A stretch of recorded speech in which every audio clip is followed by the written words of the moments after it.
Salut à tous et bienvenue dans un nouveau voyage dans l'esprit des sportifs. Dans cet épisode, nous découvrirons les émotions traversées, les histoires et les enjeux d'un athlète sur la route de son propre succès. Je suis Théo, entraîneur de ski alpin et coach mental, et je vous amène voir ce qu'il se cache au-delà des médailles. C'est parti. Bienvenue Victoire dans mon podcast Au-delà des médailles. Merci. Ravi de pouvoir filmer comme ça, te filmer comme ça. Je trouve ça assez incroyable de pouvoir filmer une athlète pas en équipe et tout ça. Donc je suis vraiment content de pouvoir faire ça avec toi. Je commence tout le temps mes épisodes en demandant à la personne de se présenter, mais sans parler de ski, sans parler de télémarque et tout ça. Juste présente-toi comme t'as pas l'habitude de te présenter. Et déjà, merci beaucoup de m'accueillir ici. Je m'appelle Victoire Roussane, j'ai 16 ans, je vais bientôt sur mes 17 ans. Moi, je suis une grande passionnée de ski quand même, déjà de base, mais de sport. Je bouge beaucoup, j'adore partir, voyager. Et voilà, c'est sûr, le ski est quand même mon principal domaine, on va dire. Mais voilà, j'adore ma région, j'adore être aux alentours d'Annecy et puis voilà. Merci pour cette présentation. Et donc toi, tu viens du ski alpin, mais actuellement, tu fais pas de ski alpin, tu fais du télémarque. Exactement. Incroyable. Du coup, on va parler de comment est-ce que tu es passé du ski alpin au télémarque. On va parler du ski alpin et du télémarque. Bref, ça va être trop bien. Ouais. Mais déjà, on va commencer par parler directement du ski alpin, de qu'est-ce qui s'est passé pour toi et tout ça. Donc, tu as arrêté en U16-2. Ouais, et 1. Exactement, 1. Ok, en U16-1. J'ai eu une fracture du péroné qui m'a fait arrêter un peu net. C'était pas mon objectif. Je voulais vraiment finir, on va dire, ces belles années de club. Oui. Et en fait, on en reviendra après. Mais c'était long, c'était très long. Et du coup, j'ai mis fin en U16-1 pour du coup me consacrer à 100% en télémarque. Trop bien. Et du coup, tu as été blessé. Comment tu t'es blessé ? C'était sur une étape, c'était juste avant de partir sur la deuxième étape des Écureuils d'Or. C'était la dernière coupe d'argent à la Cluse en géant. Et en fait, je me suis pris à la dernière porte et je pense manque de concentration et beaucoup de fatigue aussi dans les jambes. Oui. Et mon ski est parti dedans, j'ai pas déchaussé et je suis partie très loin dans la pente. Et petit salto et ça a un peu tiré de partout. Donc voilà. Ouais, très bien. Et ça a été dur de revenir après la blessure ? Ouais, très, très, très dur au début. On réalise pas trop, c'est très flou et au final, on s'en rend pas trop compte au final parce qu'on n'y pense pas. On voit souvent que nos copines se blessent, etc. C'est sûr, ça nous fait toujours un petit truc. Mais nous, personnellement, on n'y pense pas forcément. Et même à l'entraînement, j'avais jamais eu de grosses chutes et je m'étais jamais rien fait. Et je pense que c'est un peu souvent quand on y pense le moins que ça arrive, en fait, malheureusement. La fatigue aussi, je pense, a énormément joué. C'était à la fin de 2 grosses semaines intenses. Donc, je pense, ça arrivait brutalement. Je ne m'attendais pas du tout. Et je pense, il m'a fallu quand même plusieurs mois pour réaliser. Et je pense que j'ai vraiment réalisé quand j'ai attaqué la rééducation. Parce que j'ai vraiment eu, en fait, 1 mois et demi complètement immobilisée. On n'a pas pu m'opérer parce que ma fracture était trop haute. Okay. Donc, j'ai été en béquille pendant 1 mois et demi. J'ai eu attelle pendant 2 semaines. Et c'est le kiné, j'ai pu attaquer 3 mois après. Donc, j'ai eu 9 mois, en fait, d'arrêt, sans sport, sans rien. Et c'était très, très long. Et il y avait des décisions à prendre que j'ai prises un peu tard. Mais en fait, c'est tellement brutal, on s'y attend tellement pas que c'est sûr, c'est très dur. Ouais, carrément. Ok. Et comment tu as eu l'idée de partir en télémarque et pas de revenir en ski ? Et en fait, le télémarque, j'avais découvert ça en 2020. C'était pendant le confinement exactement, quand toutes les stations étaient fermées. On a eu la chance que Flaine nous laisse un stade accessible parce qu'à l'époque, du coup, du ski alpin, on s'entraînait beaucoup avec le ski club de Flaine parce que j'étais du ski club des Carreaux. J'étais à cette période-là en U12-2 et pendant tout l'entraînement, en fait, il y avait l'équipe de France de télémarque qui s'entraînait. Et je connaissais pas du tout ce sport. Et pendant tout l'entraînement, je m'en souviens, j'étais fascinée. Je me disais, mais qu'est-ce que c'est ça ? J'étais pas du tout concentrée dans mon entraînement. Et je regardais dès que les filles elles arrivaient en bas du téléski, j'étais là, j'essayais de comprendre, etc. Et je suis rentrée le soir et j'ai dit à mes parents, mais j'ai vu un truc de dingue aujourd'hui. Je leur ai décrit. Et c'est comme ça qu'en fait, m'est venue un peu cette idée. Je me suis dit, j'aimerais tester un autre sport. L'alpin, j'ai toujours fait ça. Et j'ai eu 1 an quand même où j'ai laissé tomber parce que j'étais quand même du coup assez jeune. J'étais en U12-2, comme je l'ai dit. Et c'est en U14-2 qu'il y a eu une initiation au club de Samoin qui a été faite. Donc, je m'en souviens, c'était hyper cool. C'est même Camille Bourbon qui me l'a fait, cette initiation, qui est actuellement en équipe de France de télémarque. Et j'ai pu tester. On m'avait prêté du matériel. Et en fait, j'étais partie faire 4-5 pistes avec elle. Okay. Et c'est comme ça que ça a commencé. Trop bien. Qu'est-ce qui t'a fait vraiment partir dans le télémarque et continuer dans la compétition en télémarque et arrêter le ski alpin ? Est-ce que T'en avais marre du ski alpin? Est-ce que tu voulais essayer autre chose? Est-ce que tu étais meilleur en télémarque, du coup tu allais en télémarque? C'est quoi la raison? Et bah déjà, je pense qu'il y a plusieurs points à aborder. Et déjà, l'ambiance. Voilà, ça a rien à voir. C'est quand même, c'est vraiment deux mondes différents. L'ambiance en télémarque, on va dire, beaucoup plus de cohésion entre chacun. On est beaucoup plus soutenu, je dirais. Voilà, après, c'est qu'aussi, on est moins nombreux en télémarque. C'est beaucoup moins connu, alors que bon, ça reste quand même la base de l'alpin et de tous les autres sports sur la neige. Mais voilà, c'est ça, je pense. Et moi, c'est vraiment ça qui m'a plu, je pense. Sinon, je ne serais pas restée dans ce milieu. Ça aurait été vraiment le même que l'alpin. Voilà, l'alpin, j'en garde c'est sûr un très bon souvenir parce que je pourrais jamais effacer ces belles années qui m'ont énormément apprise. Mais voilà, le télémarque, ça m'a complètement changé, je dirais vraiment. Et franchement, au niveau même de mon caractère, et j'étais tellement même plus cool quand je revenais en alpin. Et dès que je m'en souviens, j'avais un peu marre de l'alpin ou que j'en avais même trop fait. Je savais qu'en fait, en partant en télémarque, ça allait me faire du bien, que j'allais penser à autre chose. Et vraiment retrouver cette cohésion de groupe, c'est vraiment... Enfin, c'est pas chacun est pour soi, etc. Et ça, c'est vraiment cool. Ok, ouais, trop bien. Et actuellement, tu évolues à quel niveau au télémarque? Et bah, actuellement, du coup, je suis au comité Mont Blanc groupe A. Donc, c'est un peu décalé. On peut rentrer au comité à partir de U16, en fait, en télémarque. Et voilà, donc j'ai évolué. L'année dernière, j'étais aussi au comité, mais j'étais dans un autre groupe qui s'appelle Partenaire d'entraînement. Donc, c'était à peu près la même chose, mais voilà, on avait un peu moins d'accessibilité. Mais voilà, donc comité Mont Blanc groupe A, et j'espère du coup dans les prochaines années pouvoir rentrer en équipe de France. Ok, ouais, c'est l'objectif. Ouais, ouais, je dirais que c'est l'objectif principal. Je pense que je me laisse encore 2 ans, on va dire, pour y rentrer. Et c'est quoi le process pour pouvoir rentrer en équipe? Est-ce que tu en es loin? Est-ce que tu es sur le bon chemin? Et bah, ça n'a rien à voir du ski alpin, justement. On a vraiment, en fait, nous, que le comité. On n'a pas de groupe relève, etc. On a vraiment que le comité. Donc, c'est pour ça, les années de comité peuvent être assez longues. Et voilà, moi, je pense que... Enfin, mon objectif est clair, c'est pas y passer trop de temps, mais je pense que c'est vraiment quand même important voilà, d'apprendre. On apprend énormément de choses. Je pense qu'on forge toutes nos bases là-dessus. On a des coachs qui sont quand même incroyables, dont un vraiment qui s'occupe très, très bien de nous. Et je pense que c'est vraiment grâce à lui qu'on arrive à autant progresser aujourd'hui. Donc, ouais, je pense que c'est très important. Mais voilà, le processus est très simple. C'est vraiment club. Et une fois que tu as fini tes années de club, tu peux aller au comité. Et après, l'équipe de France directement. Et c'est quoi les courses que tu fais actuellement? Est-ce que c'est déjà des Coupes d'Europe? C'est quoi comme... Et ben, on n'a pas de Coupe d'Europe non plus en télémarque, mais c'est des Coupes de France pour le comité. Donc, en fait...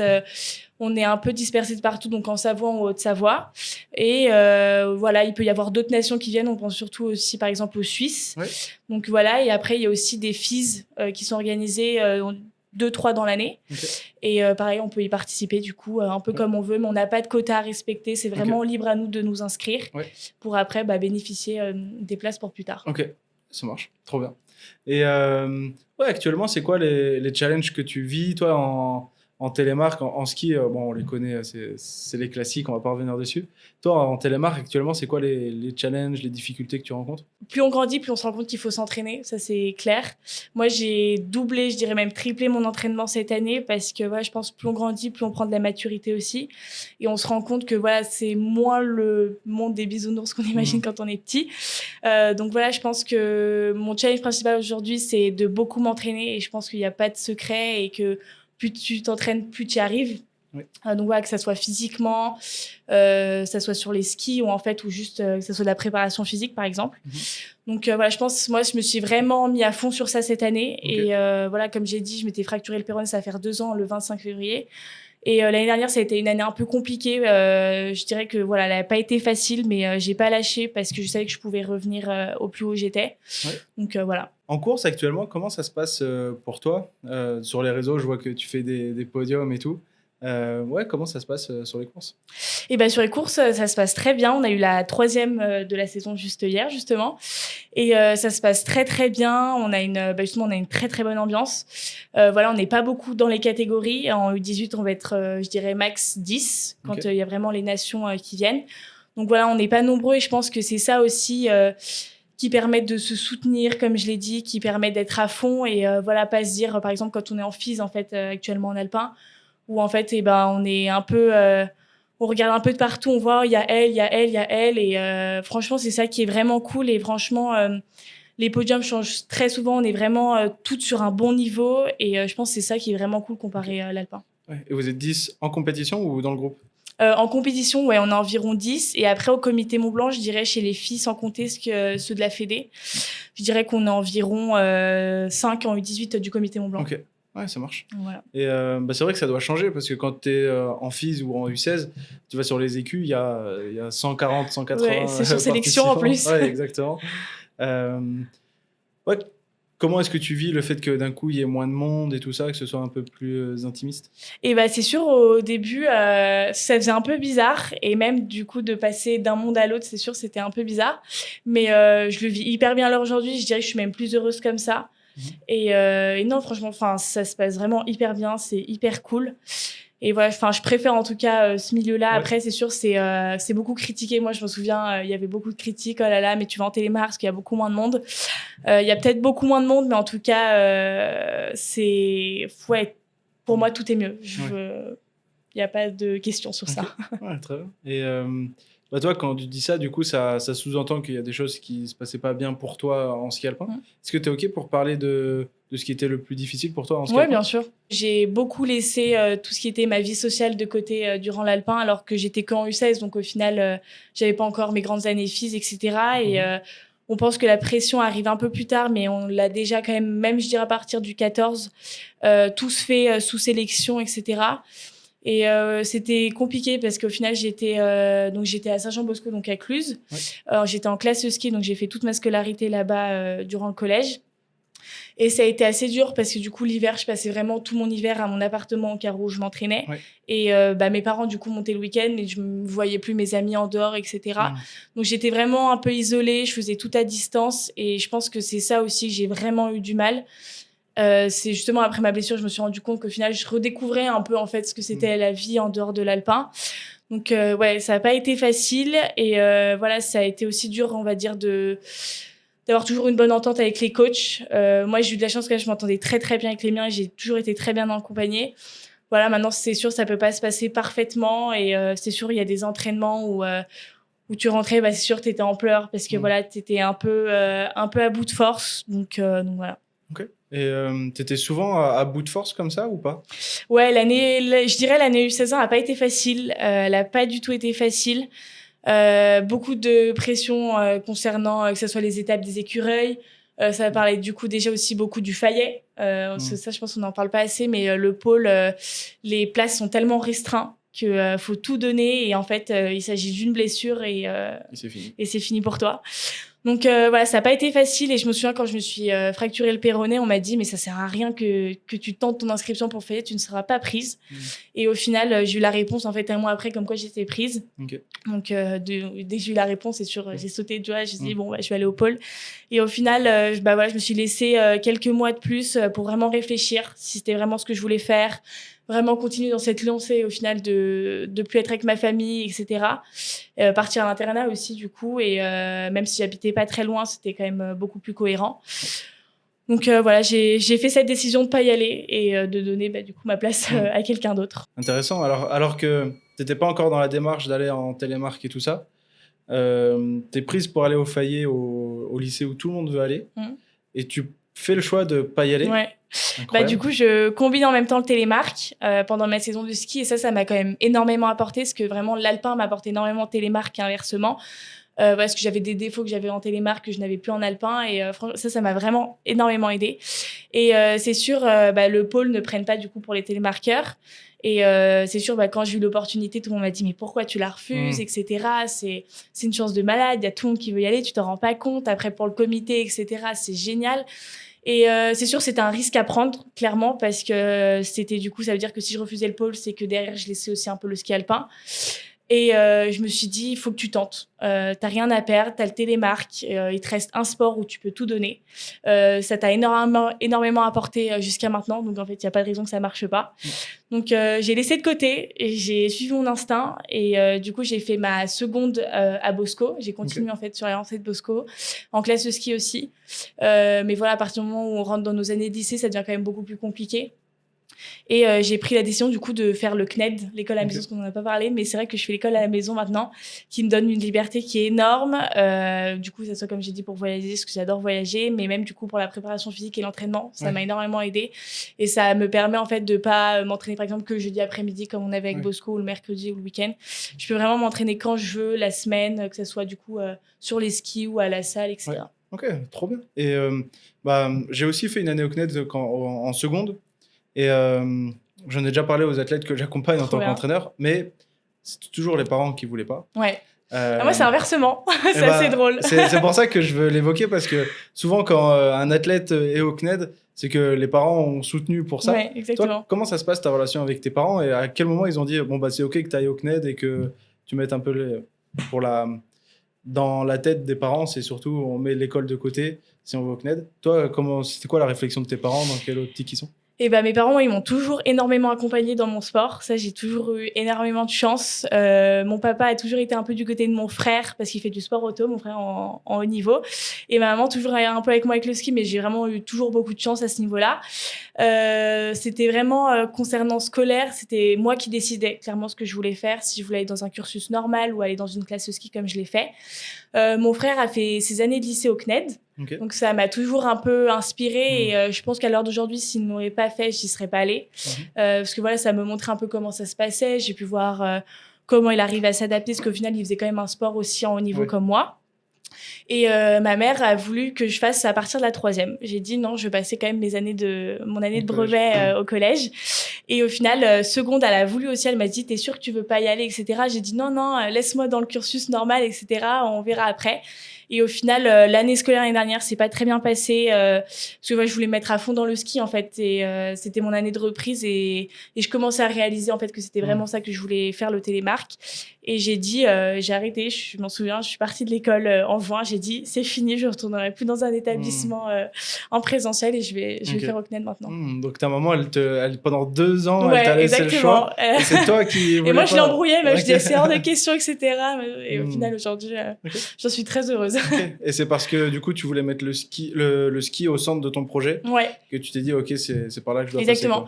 passer. Je trouve que c'est quand même hyper important. Moi, je laisserai jamais mes études pour mon sport, ça c'est sûr. Même plus tard, donc dans 2 ans, en fait, ça va arriver vite. Je ferai des études, en fait, peu importe si je continue le télémark ou pas. Ce que j'insinue qu'en fait, c'est quand même hyper important. C'est chacun propre à soi-même, bien sûr, mais voilà, on n'est jamais à l'abri de rien, par exemple d'une blessure, et au final, voilà, notre vie, elle peut changer du jour au lendemain, c'est sûr. Donc voilà, c'est moi qui ai poussé et je sais que je ferai ça, en tout cas le CNED sur mes 3 prochaines années. Et voilà, mais c'est sûr, c'est pour mettre à 100% dans mon sport, mais j'essaye vraiment de bosser à côté pour pas laisser les études. Et comment ça se passe du coup au CNED?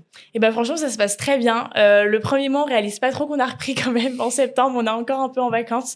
Mais après, quand on se met bien dedans, qu'on a réussi un peu à choper le rythme, en fait, au final, franchement, ça se passe hyper bien. On est hyper bien accompagnés. Tout est très bien organisé. On est libre parce que du coup, j'ai réussi à avoir le statut de sportif au haut niveau. Et donc ça, ils le prennent aussi en compte, bien évidemment, quand j'arrive pas à rendre les devoirs à temps. Et ça, c'est vraiment, vraiment cool. Ok, ouais, trop bien. Et c'est marrant, mais depuis le début de l'entretien, tu as un grand sourire, tout se passe très bien et tout ça. Ouais, j'ai l'impression que ça va de manière générale. Non, franchement, cette saison se passe très très bien, je pense. Enfin, je savais qu'elle allait bien se passer parce que j'avais vraiment tout mis en place.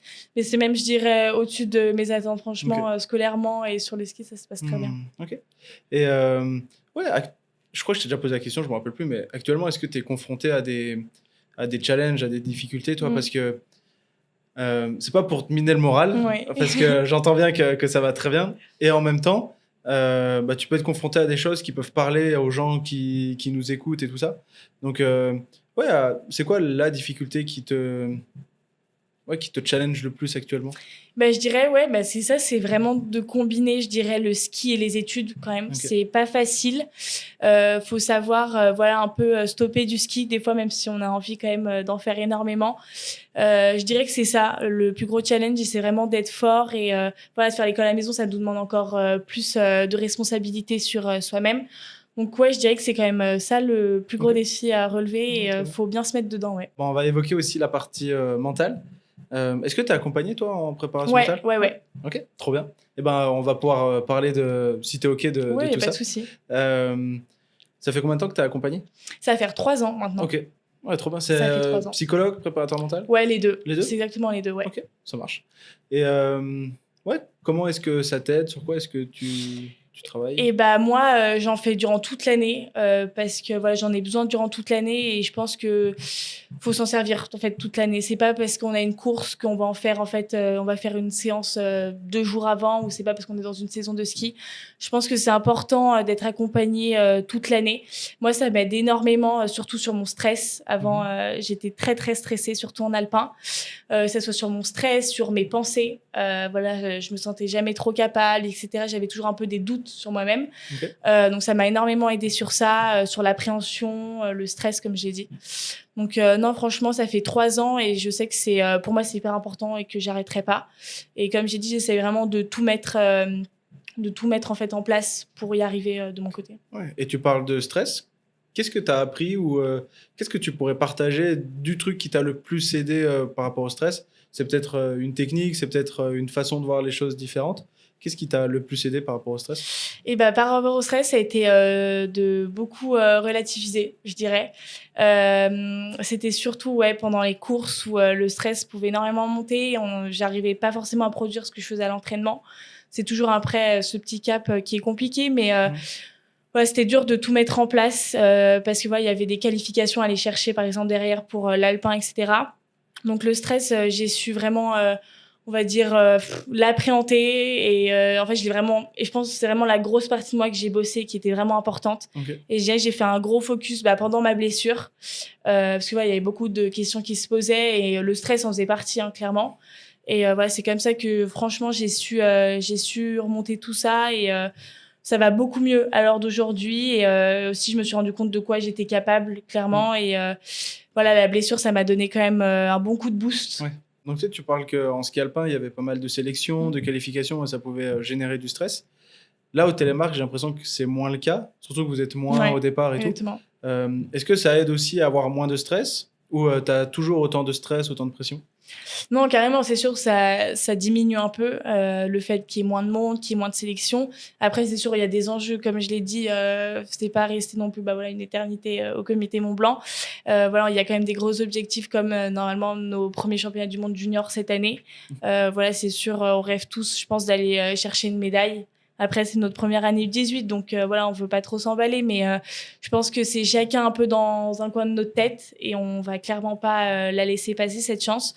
Voilà, maintenant, c'est sûr, il y a aussi des qualifications à aller chercher. Elles sont peut-être, c'est sûr, plus simples que l'alpin, mais je pense qu'il faut certainement pas se baser sur ça. Il faut quand même tout donner. Trop bien. Et est-ce que tu ressens d'autres émotions qui peuvent te limiter? Donc là, on parle du stress, mais est-ce qu'il y a de la peur? Est-ce qu'il y a de la pression? Est-ce qu'il y a d'autres choses comme ça que tu ressens? De la peur, je dirais, je l'ai plus du tout. Je pense que c'est ça la blessure, ça m'a vraiment transformée. Je dirais la peur, je l'ai plus du tout. Après, c'est sûr, l'appréhension, on a toujours un peu ce petit goût au départ où on se dit oh là là, est-ce que je vais vraiment réussir à faire mon ski que je sais faire, etc. Donc c'est sûr, il y a toujours des petites questions au départ. Après, je pense que voilà, moi, faut en fait, dès que je suis au départ, faut que je sois complètement, je suis dans ma course, faut plus penser à rien. Je mets du temps quand même à vraiment mettre dans ma bulle. Mais voilà, ouais, je switch complet et en fait, Ok. je deviens même une autre personne, je dirais, Mm. quand je suis au départ. Mm. Voilà.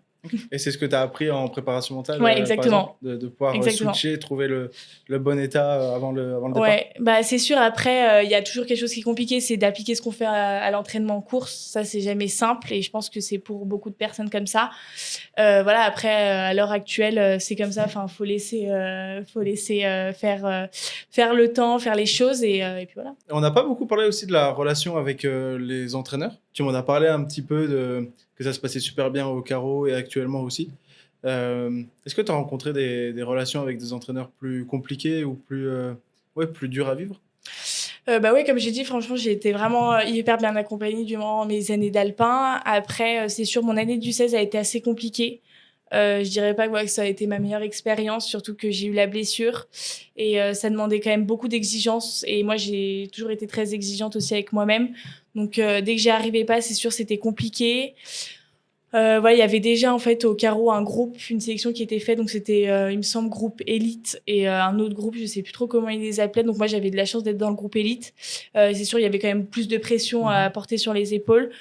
Donc voilà, je dirais pas que franchement les coachs étaient vraiment géniaux, ils ont toujours été géniaux avec moi, mais voilà, ça a pas été très simple, je dirais, durant mon année du 16. Ok. Voilà, il y avait pas, je dirais, beaucoup de discussions ouvertement, mais voilà, franchement, j'ai pas eu le pire coach, Ouais, mais bien sûr. voilà. Ouais, bah, du coup, je comprends bien que c'était très bien, mais j'ai l'impression qu'il t'a manqué aussi peut-être un petit truc pour que ce soit idéal. C'est quoi ce truc qui manquait avec... C'est avec ce coach ou avec un coach en général? On n'est pas en Ouais. train de le pointer du doigt. Moi, je pense que j'ai toujours eu besoin beaucoup de motivation. Je pense beaucoup me pousser vers le haut et c'est aujourd'hui en ce moment c'est ce qui se passe en télémarque à l'heure actuelle avec mon coach. Voilà, c'est sûr, les entraînements ne peuvent pas être tous parfaits, les courses ne peuvent pas être tous parfaites, sinon ça serait trop beau. Voilà, après, je pense, ouais, moi j'ai toujours eu besoin de me pousser vers le haut, qu'on me soutienne énormément. Parce que je pense que voilà, c'est surtout le début quand j'avais pas de suivi mental, c'était dur de croire en soi sur chaque entraînement, sur chaque course. Et c'est sûr, on a des jours où on va pas très bien, on n'est pas motivé. Et même pendant une saison de ski, j'ai souvent eu quand même un petit creux où tu te dis, oh là là, est-ce que je continue vraiment ma saison de ski, etc. Parce que je pense qu'il y a aussi beaucoup la fatigue qui suit. Voilà, après, moi, je l'ai toujours quand même bien vécu. J'ai eu ma blessure, c'était milieu de saison. Je pense, voilà, c'est comme j'ai dit, beaucoup avec la fatigue. Ça m'a vraiment, on va dire, couché, si on peut dire l'expression. Voilà. Et j'ai l'impression qu'en télémarque, il y a moins de compétitions qu'en ski alpin. Ouais. Il t'en reste combien là? T'en as fait là, deux j'en ou ai déjà trois? fait 3. Trois. Ça s'est pas mal enchaîné. Du coup, j'en ai une il y a 2 semaines et là, j'en ai eu 2 ce week-end. J'en ai une encore le week-end prochain, je dirais. Il m'en reste encore, si on compte les championnats du monde junior, encore, je dirais 7. Ok. Voilà. Et tu sais, ça ressemble plus en Coupe du Monde, en ski alpin, en slalom, ils ont 11 compétitions. Ouais, et c'est du ça. coup, ça va être ton cas. Exactement. Comment tu vis le fait qu'il y ait moins de chance qu'en ski alpin? Parce que en ski, il y a beaucoup de compètes. Tu as l'impression de toujours pouvoir rebondir ou te rattraper. Toi, est-ce qu'il y a une pression due à ces courses peu conséquentes? Ma détermination, elle est encore plus forte. Voilà, parce qu'on a un peu moins de chance de saisir notre chance, même si voilà, il se base pas que sur nos courses. Mais ça te donne encore en fait plus envie et tu te dis justement que t'as rien à perdre en fait. T'as tant de courses à donner, t'as tant de jours pour t'entraîner. Et je pense que voilà, ta détermination, elle est encore plus forte. T'arrives vraiment en fait à comparer l'entraînement aux courses, ce qui est moins le cas par exemple en FIS où il y a quand même énormément de courses et c'est vraiment libre à chacun de faire peu importe la course. Donc non, je pense ça m'a même enlevé du stress, voilà, même lié c'est sûr aux qualifications qu'il y avait en moins. Voilà, à l'heure actuelle, moi je suis très contente qu'il y ait tant de courses en fait attribuées et franchement je vis très très bien. En télémarque, il y a plusieurs disciplines au sein du télémarque, je crois. Ouais. Et il y a le parallèle, enfin bref, il y a plein de choses. Exactement. Je suis pas assez connaisseur là-dedans. Toi, c'est quoi ta discipline préférée? Et on choisit jamais en fait nos disciplines. C'est pas comparé à l'alpin où on peut vraiment choisir si on veut faire par exemple du slalom, du géant. On va dire 2 disciplines. Donc on a la sprint et la classique. Donc la sprint c'est une course d'environ 1 minute. Donc on a un géant, on a un saut au milieu, on a une ligne à atteindre et il faut avoir la récep. Sinon on a des secondes de pénalité qui seront ajoutées à notre temps à la fin. Et on repart direct dans le tracé. On a un virage de 180 degrés en bas à l'arrivée et on a une partie en ski de fond. Donc c'est pour ça on nous demande souvent pourquoi on a des grands bâtons de ski de fond, etc. C'est pour la fin. Et la classique en fait c'est vraiment, je dirais, le double de la sprint où en fait on va avoir une partie en ski de fond sur le haut du parcours. Donc on aura 2 parties de ski de fond et souvent même 2 sauts à faire. Donc voilà, c'est ça et c'est à peu près 2 minutes, 2 minutes 30. Et après on a la parallèle et c'est assez court, c'est environ 30 secondes un run, pareil avec un saut et on est vraiment du coup en duel. Ok. Et toi, c'est quelle discipline dans laquelle tu t'éclates le plus et que tu kiffes le plus? Et je dirais que c'est la sprint quand même. On en fait beaucoup plus à notre âge. La classique, moi, j'en ai fait 2. J'en ai fait une quand j'ai commencé, donc c'était même il y a 2 ans. Et j'ai eu l'occasion d'en faire une l'année dernière à l'ouverture des championnats du monde au Contamine. Donc voilà, les classiques, on n'en fait jamais trop encore à notre âge. Ça vient vraiment quand on est en Coupe du Monde. Donc je dirais, voilà, c'est la sprint. Moi, j'adore ce format, un peu court du coup, où il faut vraiment tout donner. relais, donc c'est 2 manches, pardon, j'ai oublié de le dire, c'est 2 manches et en classique, c'est 1 manche. Donc franchement, la sprint me va très bien. Ok. La classique, c'est sûr, c'est un peu plus long, il faut avoir des cuisses, Ouais. faut vraiment tenir. Un peu de cardio aussi, je crois. Ouais, c'est... comparé à l'alpin, c'est sûr que, moi, je trouve ça beaucoup plus dur, en tout cas. C'est sûr, c'est dur à croire et on dit tout le temps, ah, le télémark, ça a l'air tellement facile, etc. Et au final, quand ils chaussent les skis, ils sont là, comment on fait? Mais non, le sprint me convient très bien. Ok. Et qu'est-ce que t'aimes du coup dans ces manches sprint? Et c'est qu'il y ait autant d'activités. Je pense que déjà, en fait, on bouge tout le temps avec nos pieds, que ce soit nos pieds, nos cuisses, etc. En fait, on bouge tout le temps et en fait, on fait une erreur, elle peut direct être fatale. Donc, faut toujours essayer un peu de rattraper la chose.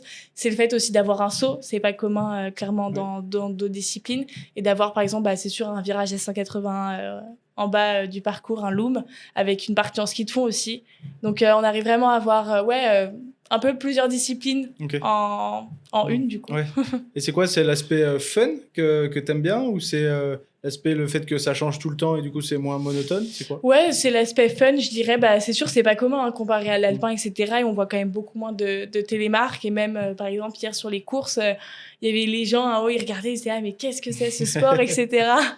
Et c'est sûr, je pense que c'est ça aussi. On est heureux, je pense, tous d'impressionner un peu les personnes autour de nous, de notre sport et qui n'est pas commun au final. Et ça serait bien qu'ils soient un peu plus connus maintenant. Mais ouais.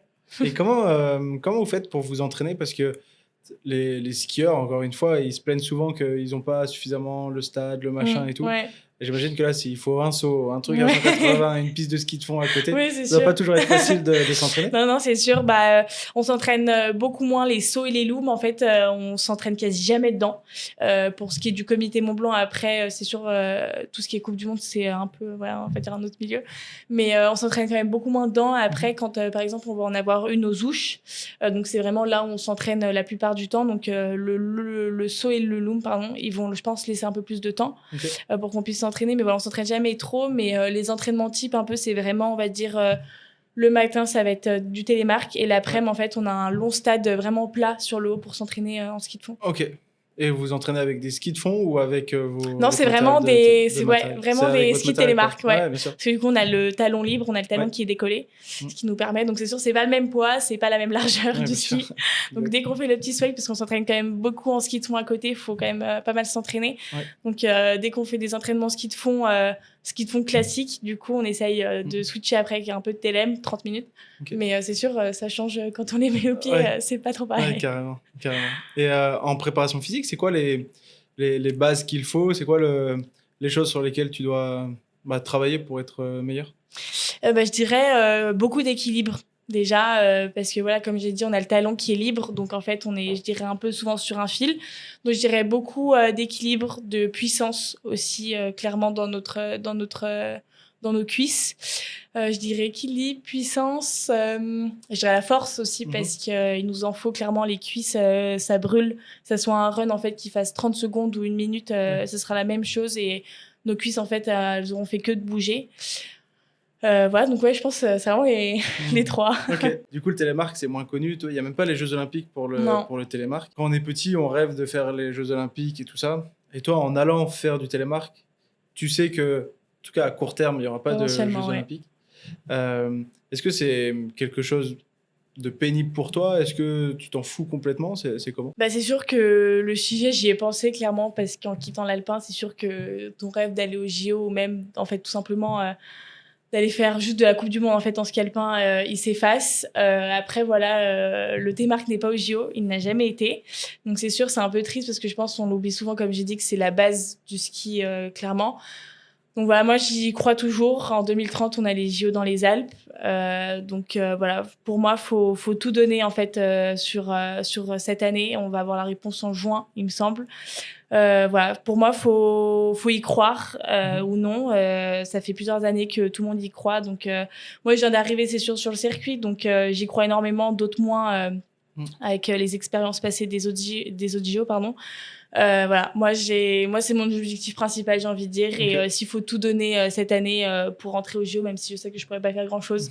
Mais voilà, on a aujourd'hui quand même la meilleure nation, c'est la France en télémark. Donc ça serait bien dommage quand même qu'on n'y soit pas à l'heure des Alpes. Ouais. Et qu'est-ce qu'il y a à faire pour que ça puisse rentrer au JO? Tu dis qu'il faut tout donner, c'est quoi? C'est des meilleurs résultats? C'est plus de visibilité? C'est quoi? Je pense que c'est déjà beaucoup plus de visibilité. On n'est pas beaucoup reconnu, déjà on passe pas à la télé, ça c'est sûr. Il faudrait que ça soit plus reconnu, qu'on en parle un peu plus. Voilà, après, c'est aussi, je pense, comparé à d'autres disciplines, ou juste l'alpin, en fait, manque de moyens financièrement aussi. Voilà, on n'est pas comme d'autres sports, hein, j'ai envie de dire, on n'est pas que le télémark, mais c'est sûr, on est, je dirais, complètement décalé de l'alpin même, en fait. Vraiment, c'est un autre milieu. Voilà, après, on vit très bien à l'heure actuelle. On arrive quand même à faire des événements incroyables, des Coupes du Monde, etc. On a quand même un comité Mont Blanc, etc. Ça n'efface rien. Mais voilà, je pense plus reconnu. Il y a d'autres comités que le Mont Blanc? Est-ce qu'il y a un comité Savoie Télémark? Ouais, Savoie, mais ils sont vraiment pas beaucoup, je dirais. Ils sont peu nombreux. Donc c'est vraiment le comité Mont Blanc, en fait, c'est la base, on va dire. Le groupe relève entre les exactement. Ok, ça marche. Et du coup, c'est le deuxième sujet aussi que je voulais évoquer avec toi, c'est le rôle de la femme. Et on a parlé de la relation entraîneur-entraîné tout à l'heure. J'ai toujours cru comprendre que c'était un peu différent. Déjà, en tant qu'entraîneur, je me rendais compte que je ne coachais pas de la même manière un garçon qu'une fille. C'est sûr. En tant qu'athlète aussi, c'est pas pareil. Toi, comment tu vis le fait d'être une femme dans ce milieu du ski? Franchement, je le vis très très bien. J'ai un coach, comme j'ai dit, qui est vraiment qui nous apporte énormément, en fait, que ça soit concernant les garçons, les filles. Tout se passe franchement très bien. Moi, j'ai jamais senti de différence à ce niveau-là. J'ai toujours su mettre ma place là où il le fallait. Et je me suis jamais comparée à un garçon en me disant il coach mieux lui parce que c'est un garçon, etc. Voilà, après, moi, j'ai toujours eu des entraîneurs. Et j'ai eu une entraîneuse qui m'a aidée pour le télémark, du coup, qui était dans mon ski club à Samoin. Laura, et celle vraiment qui m'a, je dirais, vraiment appris les bases du télémark. Ok. Et toi, t'as pas senti ça n'a pas été une difficulté, en fait, d'avoir cette... Non, pas du tout. Et même, j'ai préféré quand souvent c'était quand même un entraîneur qui m'entraînait. Voilà, après, c'est bien aussi des fois de retourner vers une fille, etc. Ça comprend peut-être mieux aussi nos besoins, ce qu'on ressent, etc. Mais ouais, franchement, non, ça s'est toujours très bien passé. Parce que moi, je me suis toujours dit, c'est bizarre que dans des collectifs féminins, par exemple, où qu'il y ait autant de garçons et très peu de femmes en tant qu'entraîneur. Et donc, je me suis toujours posé la question si c'était perturbant pour toi et pour d'autres filles. Toi, j'ai posé la question, je la pose souvent d'ailleurs aux invités. Et c'est cool aussi d'avoir ton point de vue là-dessus. Et donc actuellement, c'est un garçon qui t'entraîne. Hein, c'est ça. C'est plus Laura. C'est plus Laura. Elle vient quand même sur les courses pour du coup les petites de Samoin, les plus petites catégories qui sont là. Mais c'est à l'heure actuelle, c'est Nico, du coup, un garçon qui m'entraîne. Et non, franchement, ça se passe très très bien. Okay. Et dans le groupe, vous êtes, c'est un groupe que de filles ou c'est un groupe mixte? C'est vraiment mixte, ouais. Okay. Vraiment, vraiment mixte. Ça marche. Et j'ai envie aussi qu'on parle des objectifs. Donc, tu m'as dit que y avait les JO si c'était possible, rentrer en équipe de France, en Coupe du Monde et tout ça. Mais c'est quoi les objectifs? Qu'est-ce que tu vas atteindre, toi, en télémark? Et déjà, cette saison, je dirais qu'ils sont assez gros. Mes premiers championnats du monde junior, normalement, on n'a pas encore eu les qualifications. Elles se feront à la fin de nos Coupes de France, comme je l'ai abordé tout à l'heure. C'est sûr, l'objectif principal, comme j'ai dit, je pense, c'est de ramener une médaille, clairement. Après, c'est surtout je pense, se faire plaisir. Ça va être mes premiers, donc avoir un maximum de plaisir sur les skis et vraiment ne rien regretter, je dirais. Et pour l'instant, c'est sûr, la médaille est dans un coin de la tête, mais je me pose pas trop de questions. Je me laisse vraiment finir ma saison sur les dernières courses qui va me rester. Donc je les mets de côté, mais j'y pense quand même dans un coin de ma tête. Et après, je vais avoir sûrement peut-être mon premier départ en Coupe du Monde au Contamine lors des finales fin mars. Donc pareil, voilà. Pour l'instant, j'y pense pas trop. Je préfère vraiment me focus sur ce que j'ai à travailler à l'entraînement. Je pense que voilà, c'est important de pas griller les étapes et surtout finir les courses que j'ai actuellement et que je pratique. Ouais. Voilà, tout donner dans ces courses et après en fait avoir fini tout ça, je me poserai les questions et c'est là où je pourrais tout donner pour le reste. Ouais, ça marche. Et tu dis que tu seras sûrement sur cette Coupe du Monde. Qu'est-ce qui te permettra d'y aller? Et bah, ça va être les résultats de mes courses, justement, qui sont en train de se dérouler en ce moment même. Surtout aussi sur mes championnats du monde junior. Et voilà, après, ils se basent aussi sur nos entraînements, par exemple. Ils dialoguent beaucoup quand même entre eux, ouais. Ok, ouais, ça marche. C'est pas comme en ski alpin où c'est uniquement, entre guillemets, sur des résultats. Ouais. C'est aussi sur ton comportement. C'est aussi, voilà, ils jouent aussi, sur, par exemple, aussi beaucoup la motivation, etc. C'est sûr, je pense qu'un athlète qui a pas de... Enfin, ça se voit qu'il a envie, mais voilà, physiquement, il n'est pas à 100%, etc. Je pense qu'il faut montrer, en tout cas, cette année que faut être présent, qu'on a envie d'y aller, que ça soit en fait à l'entraînement, que ça soit sur ça va être les championnats du monde junior ou juste des courses classiques. Il faut montrer sa motivation, il faut montrer sa détermination et je pense que c'est comme ça que ça peut marcher, ouais. Sur ces championnats du monde junior, est-ce que c'est un gros événement? Ma question, c'est est-ce qu'il y a un gros gap entre les Coupes de France et les championnats du monde junior? Ou est-ce que vous êtes toujours une dizaine et que c'est un peu pareil, entre guillemets? Non, le gap, il est assez gros. Du coup, c'est comme en alpin, en fait, c'est 4 ans. Donc, en fait, on va être confronté jusqu'au U21, du coup. C'est ça, ouais. Donc, voilà, moi, je vais être la plus petite, du coup, de mon année au championnat du monde junior. Donc, le cap est assez gros, quand même. Voilà, il y en a qui auront 4 ans de plus que moi. Ouais. Voilà. Alors, aujourd'hui, j'y pense pas. Et je sais de toute façon de quoi je suis capable. Et s'il faut bien le montrer un jour, je le montrerai à ce moment-là. Et puisque toi, tu sais de quoi tu es capable, nous, on le sait pas forcément. Est-ce que tu serais OK pour nous dire de quoi tu es capable, justement? Et de quoi je suis capable? Je suis capable de ramener une médaille, peut-être. Non, franchement, c'est dur de pas y penser quand même. Mais c'est sûr, voilà, en tout cas, je suis capable de tout donner, ça j'en suis sûre. Et s'il y a bien un moment dans ma saison, je serai à 100%, ça sera là. Et je veux clairement pas les louper. Je pense que c'est championnat du monde junior. Il faut être important et les années passent. Et plus les années passent, plus elles sont importantes. Et pour quelles raisons c'est important? C'est pour pouvoir monter après sur les groupes équipe de France et tout ça? Les bases du comité Mont Blanc sont quand même très très importantes. Il faut clairement pas les sauter ni les griller. Et je prendrai le temps qu'il faudra. Et actuellement, je suis pas du tout prête pour aller en équipe de France. Et même l'année prochaine, pour moi, je le serai pas. Parce que c'est quand même un gros step. Comme j'ai dit, en fait, il y a vraiment beaucoup moins d'étapes qu'en alpin. Voilà, donc... pour moi, faut que je prenne mon temps dans tous les cas. Après, c'est sûr, comme j'ai dit, les années comptent, les années passent. Donc, l'objectif est là, c'est sûr, mais j'irai et je pense qu'on me prendra quand je serai prête, vraiment. Progressivement, on arrive vers la fin de l'interview. Est-ce qu'il y a un sujet qu'on n'a pas encore abordé et que tu aimerais à tout prix aborder? Je dirais quand même l'accompagnement. Ouais, dans le ski, ça reste quand même hyper important d'être bien entouré. Que ce soit la famille ou les amis. Moi, je sais que j'ai toujours eu de la chance, comme j'ai dit, au niveau de ça. Mes parents m'ont toujours très, très bien accompagnée. Voilà, j'ai actuellement une coach mentale qui m'aide énormément. J'ai un préparateur physique. J'ai une nutritionniste aussi que j'ai mis en place aussi cette année. Donc non, franchement, être très bien entourée. Moi, ça m'a énormément aidée, clairement. Et même après ma blessure, je dirais, si j'avais pas été autant entourée... j'en serais clairement pas là. On m'a tout le temps poussée vers le haut quand il le fallait, sans jamais vouloir arrêter, etc. Donc, je dirais vraiment être bien entourée. Je pense que c'est le principal. Ouais, carrément. Et tu parles de ta prep mentale, si tu veux, on peut la citer. Moi, j'aime bien aussi, comme ça, j'entends les noms. Carrément. Et puis ça me fait toujours plaisir aussi de parler de ça.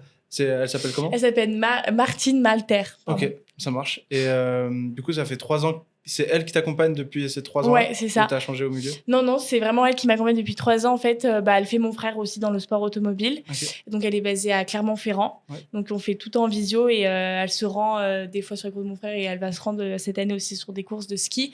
Donc, moi, elle m'a toujours énormément aidée. Elle m'a toujours énormément apporté et je pense que j'en serais clairement pas là sans elle aujourd'hui. Ok, ouais, trop bien. Je pense que ça va lui faire plaisir d'entendre ça.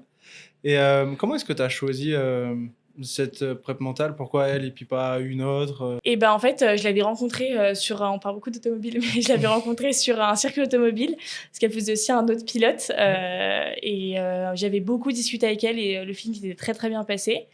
Et du coup, j'avais appris qu'après, elle faisait mon frère. Et j'entendais un peu. En fait, je savais pas trop ce que c'était en fait au début, parce que c'est vrai qu'on n'en parle pas beaucoup dans notre milieu. Et je pense que ce serait franchement important de le mettre en avant. Et j'avais entendu, ça m'intéressait. Et elle m'a dit, bah, écoute, je te propose qu'on fasse une première visio, comme ça, c'était un test. Et ça m'a plu, en fait, depuis, je continue vraiment. Ok. On essaye d'en faire, voilà, c'est en dehors des saisons de ski, c'est une fois par mois. Et après, dès que j'ai des courses, en fait, il y aura toujours 2 jours avant, petite visio, et après, Ok. un petit débrief après la course. Ok. Tu dis que c'est important et que ça devrait être plus... tout le monde devrait en parler et tout ça. En quoi ça a été important pour toi, le fait d'avoir pris cette décision-là? Bah, je pense qu'avant, je gardais quand même beaucoup de choses pour moi, ou même dès que ça allait pas en alpin et que voilà, on n'a pas envie d'en parler en fait autour de nous, etc. Et moi, j'ai toujours eu, j'ai eu de la chance à ce niveau-là. J'ai toujours réussi à beaucoup me confier à ce niveau-là. Voilà, je pense que c'est important aussi dès qu'on a des coups de mou, parce que voilà, on nous parle, c'est sûr, beaucoup de monde autour de nous parle. Non, mais ça va aller, etc. Mais au final, je pense que c'est toujours, comme on dit, plus facile à entendre qu'à faire. Donc voilà, franchement, moi, elle m'a énormément aidée à ce niveau-là. Et voilà, on peut pas. C'est sûr, un coach nous apporte beaucoup, par exemple, nos parents, un coach, mais voilà, ça reste quand même, je trouve, à part un préparateur mental, et ça nous aide beaucoup Ouais. aujourd'hui. Ok, trop bien. Et j'aime bien aussi pouvoir inverser la situation. Toi, je te pose plein de questions depuis tout à l'heure. Et je vais te laisser l'opportunité de me poser une question aussi. J'aime bien pouvoir répondre à vos questions. Donc, si tu as une question, je suis chaud de pouvoir y répondre. Et ben, je dirais, d'où t'es venue l'idée d'être préparateur mental? Ça m'est venu de beaucoup de temps de réflexion et d'une arrêt de carrière qui a mis du temps à être effacé, entre guillemets. En gros, j'ai arrêté le ski et pendant 3 ans, j'ai eu l'impression d'être en dépression à cause de ça. Ok. Parce que moi, je voulais être champion du monde, champion olympique et tout ça. Ouais. Et quand j'ai arrêté On ma a toujours carrière, ce petit rêve dans un coin exactement, de tête toujours quand ce on est petit petit. rêve. Mais j'avais 18 ans, hein, j'étais plus si petit que ça, tu vois. Ouais. Et quand j'ai arrêté d'y croire et que j'ai arrêté ma carrière, en fait, pendant 3 ans, je voulais plus du tout entendre parler du milieu du ski et tout. Et ça a été tellement dur à vivre que je me suis dit, ok, je vais être entraîneur, mais par contre, je veux qu'aucun athlète arrête sa carrière comme moi j'ai arrêté la mienne. Ouais. Et du coup, c'était forcément la dimension mentale. Et, Oui, et j'avais l'impression ça t'a d'avoir aidé. tout donné, mais de quand même pas avoir réussi. Et tu sais, tous les discours des Djokovic, Federer, machin et tout, qui disent ah, faut faire ça et ça marche et Ouais, tout. c'est sûr. Bah, moi, j'avais tout fait ça et ça a pas marché. Ouais. Et je me dis, ok, il m'a manqué un truc dans la tête. Ouais, Et donc, je c'est me suis ça. dit, bah, ok, je vais essayer d'apporter ce qui m'a manqué. Et donc, c'est pour ça que je me suis formé en préparation mentale. Et à force de me former, c'est quand même pas mal ce truc-là. Ouais, Et puis du ça aide coup, beaucoup d'athlètes, je pense, ouais, aussi à l'heure d'aujourd'hui. ouais, exactement. Et du coup, je me suis dit, bon, bah, vas-y, je fais ça de mon métier et j'arrête d'être entraîneur. Ok, bah trop bien. Voilà, carrément. Bah, merci pour ta question. Et je trouve ça aussi sympa qu'on se retrouve là. C'est assez dingue, hein. Parce que l'histoire, c'est qu'en fait, on s'est croisés quand j'étais entraîneur. Exactement. La première étape du championnat de France. En Exactement. U16. Exactement. Parce que bah, justement, tu connaissais des athlètes que j'accompagne et tout. On leur fait coucou, hein, si jamais. Mais du coup, c'est assez marrant qu'on se retrouve là. Et j'ai envie qu'on termine l'épisode avec des questions un peu plus ouvertes, un peu plus philosophiques. Tu vois, mais... Imagine le Télémark qui va au JO en 2030. Du coup, on espère t'y voir. Qu'est-ce qui a besoin de se passer pendant les JO pour que ce soit idéal pour toi et que ce soit un super moment? Et ben, ça serait encore une fois d'être bien accompagné autour de moi. Voilà, si on est au JO, c'est sûr que je pense on aura tous un objectif dans la tête, c'est de ramener une médaille, parce que c'est sûr, c'est, je pense, les JO vraiment quelque chose d'à part comparé au championnat du monde, où voilà, ça se trouve, j'aurai l'occasion de les faire un jour, je l'espère. C'est vraiment quelque chose d'à part. Donc non, franchement, avoir du soutien et être vraiment, je pense, je pourrais pas être plus heureuse que ça d'avoir les JO en 2030. Après, c'est encore loin, mais ça Bien va sûr. vite arriver aussi. Et de toute façon, la décision va vite être prise en juin. Donc Carrément. Et imagine la petite Victoire, toi, qui a 10 ans et qui voit là où t'en es aujourd'hui. Qu'est-ce qu'elle dirait de toi? ah bah, je pense que j'en serais très fière, Mm. parce que je penserais pas que j'en serais arrivée à ce niveau-là. Clairement, c'est sûr, on s'imagine toujours un peu quand on est petit, un peu le chemin parfait du ski voilà, comme on a dit, on rêve d'être au JO, on rêve d'être championne du monde, on rêve de ressembler, par exemple, à une Mikaela Shiffrin. Et plus on grandit, plus on se rend compte de la réalité des choses. Voilà, à 10 ans, c'est sûr... on est encore petit, on a encore plein de choses à vivre et on se trace un peu, on va dire, le chemin dans nos têtes. Mais au final, ce chemin, il va changer et il est très positif à l'heure d'aujourd'hui. Et franchement, non, j'en serais très, très heureuse et je penserais pas que j'en arriverais ici. Ok, ouais, trop bien. Aussi, qui est-ce que tu aimerais pouvoir voir à mon micro? Tu sais, que j'interviewe, voir ou écouter, parce que ce sera pas forcément filmé comme ça. Ouais. Mais qu'est-ce que tu aimerais pouvoir écouter à mon micro? Et ben, je dirais que c'est important quand même d'écouter les jeunes, je dirais un peu quand même de notre âge. Voilà, après, il y a quand même une génération, je dirais, en équipe de France qui arrive très fort. Mais je pense à un Alban Ezik Canaferina, ça pourrait être pas mal, qui a un très très bon caractère. Ouais, carrément. Et non, qui est vraiment très gentil, je pense, ça pourrait être pas mal. Ok, ça marche. Et ben, j'essaierai de l'avoir dans mon podcast. Très bien. Et donc, toi, tu as l'opportunité d'avoir une caméra pour toi toute seule. Et ce que je t'invite à faire, c'est de prendre 10-15 secondes, ou plus, hein, si tu veux, pour terminer l'épisode. Et ouais, pour un message que tu as envie de transmettre au monde entier, tu vois. Voilà, tu as la caméra pour toi avec le micro. Si tu as un message à transmettre, c'est le moment. Et ben, je dirais de ne jamais rien lâcher. C'est toujours important, même s'il y a des hauts et des bas. La vie, elle continue. La vie est tracée et ne jamais lâcher, c'est, je dirais, le plus important. Il faut croire en soi. Et la vie est très belle. Trop bien. Merci pour tout ça. Merci à toi. Et qu'est-ce qu'on peut te souhaiter pour la suite de la saison et la suite de ta carrière? Et ben, je dirais plein de réussites. Plein de réussites et d'être heureuse, ouais. Et d'être bien accompagnée, je crois aussi. Exactement. Ouais. Trop bien. Et ben, merci beaucoup. Merci à toi. Merci d'avoir écouté cet épisode jusqu'au bout. Si celui-ci t'a plu, n'hésite pas à le partager autour de toi. On se retrouve très vite pour un nouvel épisode. À bientôt dans Au-delà des médailles.